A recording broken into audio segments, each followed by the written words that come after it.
أعوذ بالله من الشيطان الرجيم بسم الله الرحمن الرحيم اللهم صل على محمد wa ali Muhammad. Au nom de Dieu, le clément, le miséricordieux. Salutations fraternelles à tous. Bienvenue dans ce troisième épisode de notre série qui porte sur une réflexion autour de l'homme. Dans l'épisode précédent, nous avons essayé d'expliquer l'erreur d'Iblis qui pense que son expérience, ses mérites et sa nature le rendent supérieur à l'homme. Cela l'a amené à proposer à Dieu un défi concernant l'homme. Mais en quoi consiste ce défi? Quelle forme prend-il pour l'homme? Comment Iblis œuvre-t-il à sa réalisation?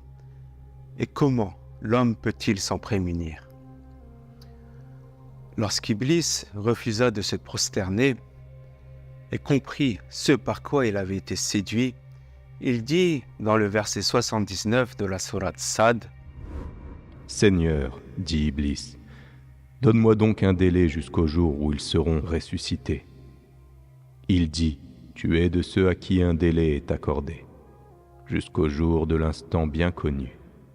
Par ta puissance, dit Satan, je les séduirai assurément tous, sauf tes serviteurs Mukhlasin parmi eux. » Ainsi, un délai a été accordé à Iblis. Ce délai, dont seul Dieu a connaissance et qu'il a fixé, correspond donc au temps imparti à Iblis pour réaliser ce pourquoi il a défié l'homme. Un temps qui lui est nécessaire pour séduire l'homme. Cette séduction est d'une importance capitale pour comprendre ce défi. Quelle est-elle? Comment se traduit-elle? Et comment compte-t-il l'imposer à l'homme? Pour cela, il est nécessaire de revenir à ce qu'Iblis entend lorsqu'il affirme « Je les séduirai tous ». Lorsqu'il dit dans la sourate 7, les murailles, au verset 16, « Ce par quoi j'ai été séduit ». Il faut bien comprendre qu'Iblis veut faire tomber l'homme dans le même piège dans lequel il est tombé. Il faut bien comprendre qu'Iblis veut séduire l'homme de la même manière que lui a été séduit. Et c'est cela tout l'enjeu de son défi. On pourrait croire, comme beaucoup d'entre nous le pensent, que le défi d'Iblis consiste à nous détourner de Dieu, en nous faisant commettre des péchés, en nous faisant succomber aux passions de nos âmes, en nous faisant assouvir nos désirs les plus bas. Mais est-ce vraiment cela? Est-ce de cette manière qu'Iblis a chuté? Est-ce de cette manière qu'Iblis a été séduit? Est-ce que c'est cela qui nous séduira? Est-ce que c'est cela le défi d'Iblis? Non, il n'en est rien. Ce n'est pas tout cela. Le défi d'Iblis se place à un tout autre niveau. Pour bien le saisir, il nous faut revenir à la révélation. Une première piste de compréhension de cette séduction nous est révélée par cette histoire qui est venue au commencement du défi, celle de notre père Éden au paradis, à qui Iblis suggère de toucher ce que Dieu lui a interdit de toucher. En effet, dans la sourate 20 Taha, au verset 120, ainsi que dans la sourate 7 Les murailles, au verset 19 et 20, Dieu nous dit: Puis le diable le tenta en disant, « Ô Adam, t'indiquerai-je l'arbre de l'éternité et un royaume impérissable?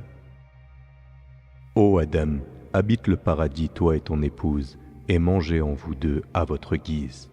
Et n'approchez pas de l'arbre que voici, sinon vous serez du nombre des injustes. » Puis le diable, afin de leur rendre visible ce qui leur était caché, leur nudité, leur chuchota: « Votre Seigneur ne vous a interdit cet arbre qu'afin que vous ne soyez pas des anges ou des éternels. » Nous avons donc ici 3 éléments essentiels qui nous permettent de comprendre non seulement ce par quoi Iblis a été séduit, mais aussi ce par quoi il veut séduire l'homme. Un royaume impérissable, devenir des anges, l'éternité ou l'immortalité.